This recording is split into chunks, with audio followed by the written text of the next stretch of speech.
Welcome back, everyone, to Box with Josh, where we talk about all things box office with me, Josh. So this week is a pretty interesting week because I did change up the format just a little bit to make sure you guys should see the number that the movie grossed this week. So I put it on the right side of the number one place, number two place, all that, and I put the percentage at the bottom. Just a little bit change up with the text on that.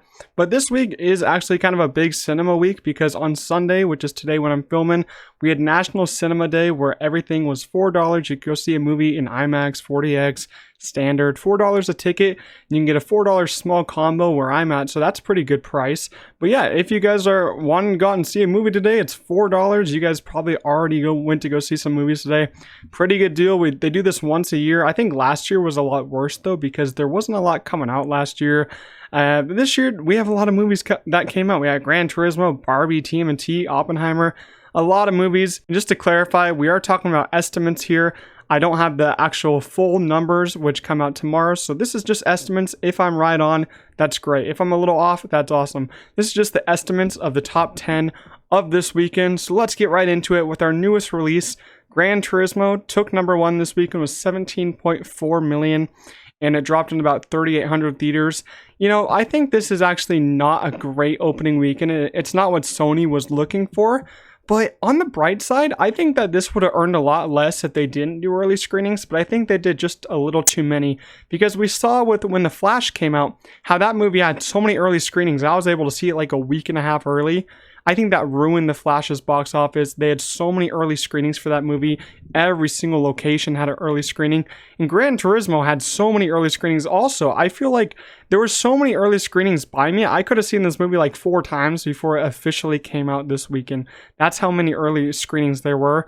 And, you know, I don't think it earned too much from those early screenings, but it did get some good word of mouth. I think it got like an A on Cinema Score, which is pretty great for that movie. But I just don't see it breaking even because I know it has like $100 million budget before marketing.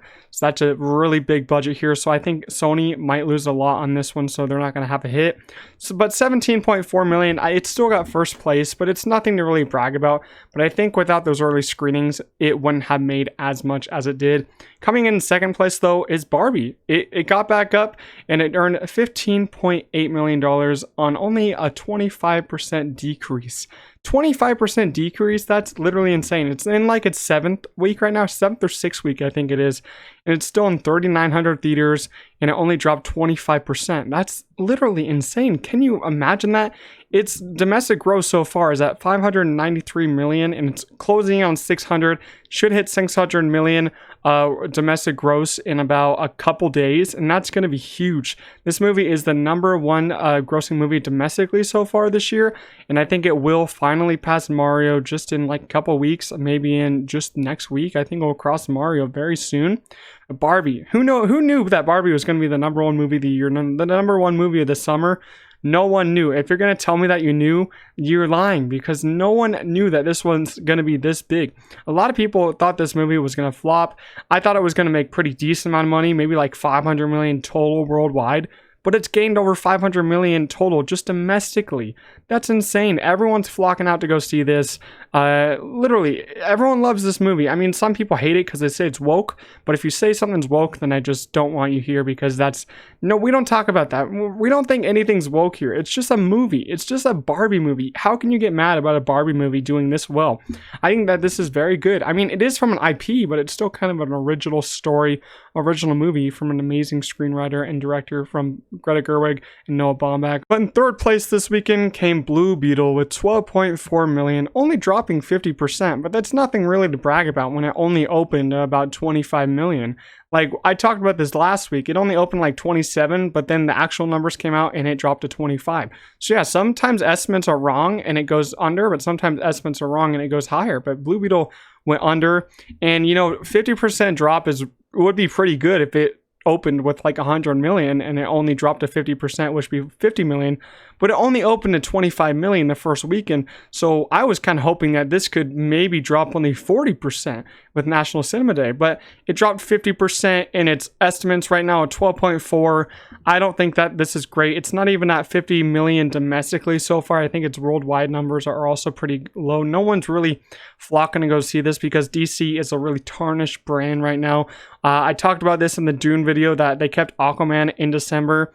I think that Aquaman is also going to not make that much money. Sure, the first one made $1 billion, but DC wasn't in the space that it's in right now.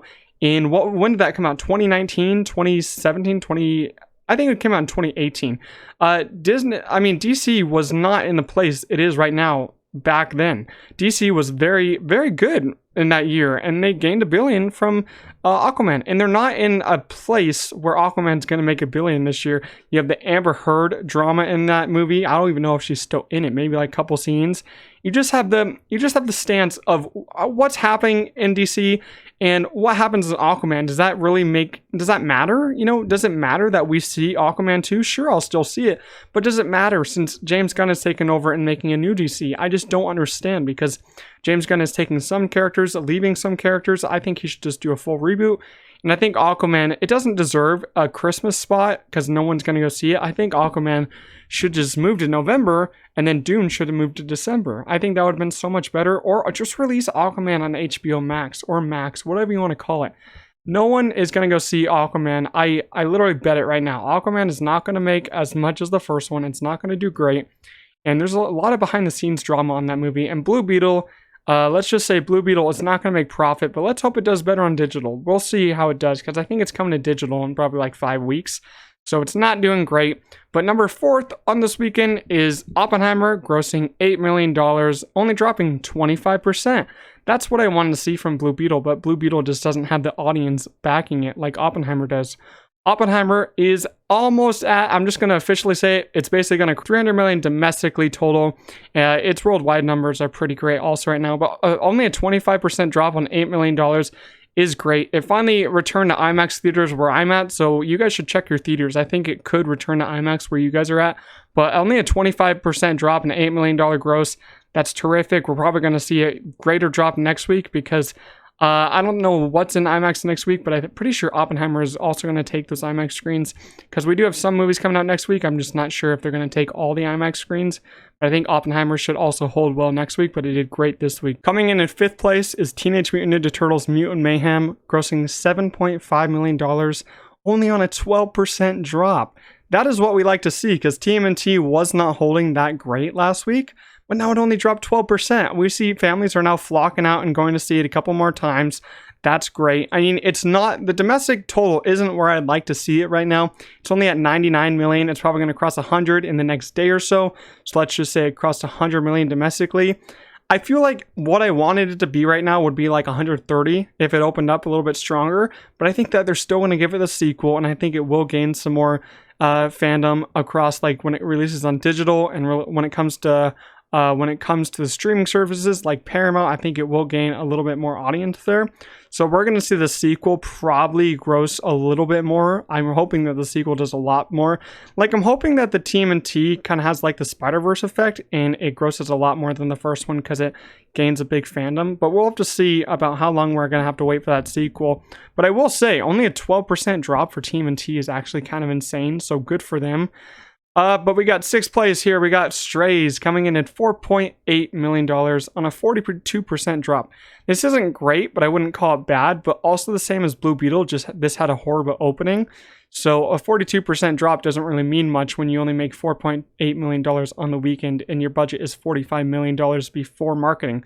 It's not looking great for Strays. Strays is going to lose Universal money. Universal has been having a hard time this past months with their B-level movies. They used to be doing pretty well, but their movies are just not doing well right now. Strays are going to lose them a decent amount because no audiences really want to go see this. I mean, it's not getting good critic reviews that much, and I didn't like it, so I don't care to go see it again. It's just not going to do well. Coming in 7th place is Meg 2, The Trench, grossing $4.4 million on a 35% drop. This isn't a bad drop for the Meg. You know, I thought it would drop a lot more this weekend, but it didn't drop that much. It's at $73 million domestically so far. its international numbers are really great so far, so we might get Meg 3. Who knows? I wouldn't complain. I do have fun with the Meg movies, but I think Meg 2 just had an hour where nothing was happening, so if we could fix that in Meg 3, I'd be a lot happier, but we'll see. You know, Meg 2, it just wasn't for me, but it is doing well internationally, so good for them. But I think domestically, I think it's just lost a lot of steam after Meg 1. Meg 1 did so much better domestically. This one's not doing as well. It's probably not going to get to 100 million domestically, which is pretty bad. I think it should have. But we'll see how it drops next week, but I don't think it's going to get to 100 million domestically. Coming in 8th place this weekend is Haunted Mansion, grossing $2.6 million on only a 14% drop, but it's only in about 1,800 theaters right now. And as I said, it didn't open to a lot, so these drops are pretty small because a lot of people did probably wait to go see this because the bad reviews. But, you know, a lot of people are seeing it for $4 this weekend, so good for them on that front. It's only at $62 million domestically so far, which is not great. It's going to lose Disney a lot of money. This movie costs a lot. Disney inflates their budgets way too much, so Haunted Mansion is just really underperforming. Even though it had a good drop this week with only 14% drop and $2.6 million, it's just the first 2 weekends just weren't enough. You know, that you can't come back this much when your first 2 weekends were just pretty bad. So Haunted Mansion is just going to lose a lot of money. Coming in 9th place this week is Talk to Me from A24, grossing $2.3 million on a 27% drop. This drop is insane. It's at $41 million domestically now, and I think it did cross 50 million worldwide. Absolutely insane. I think it's doing great. You know, A24, it's one of their most profitable movies of all time. It's one of their most highest grossing movies worldwide of all time. They should be very happy about this. They did buy the movie from the Rocket Brothers, so they should be very happy. They're getting a sequel. The sequel should do big numbers after this movie. A lot of people are going to find this movie on digital streaming. So A24, They should be very happy about this. I'm very happy about this. This is in my top 10 of the year. It's an amazing horror movie, the best one of the year. It's so artistic. I love the story, love the characters. It's a very short movie, only an hour and a half, flies by. I loved it, doing great. It only had a $4.5 million budget.